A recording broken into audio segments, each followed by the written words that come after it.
देशभरात 77वा प्रजासत्ताक दिन मोठ्या उत्साहात साजरा करण्यात आला। या राष्ट्रीय सणानिमित्त अमरावती शहरातील राजकीय व सामाजिक क्षेत्रातही विविध कार्यक्रमांचे आयोजन करण्यात आले।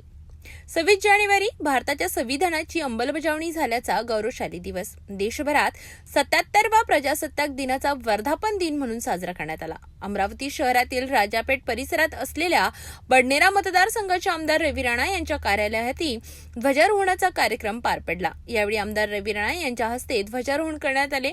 राष्ट्रगीतानंतर उपस्थित कार्यकर्ते व पदाधिकाऱ्यांनी देशभक्तीपर घोषणा दिल्या। या कार्यक्रमाला रवी राणा यांच्या पक्षातील पदाधिकारी, कार्यकर्ते तसेच महानगरपालिका निवडणुकीत नव्याने निवडून आलेले नगरसेवक मोठ्या संख्येने उपस्थित होते। ध्वजारोहणानंतर आकाशात कबुतरांना मुक्तपणे उडवून स्वातंत्र्य, एकता आणि शांततेचा संदेश देण्यात आला। देशाची एकता व अखंडता जपण्याचा संकल्प यावेळी उपस्थितांनी व्यक्त केला आणि प्रजासत्ताक दिनाचा हा सोहळा उत्साहात संपन्न झाला।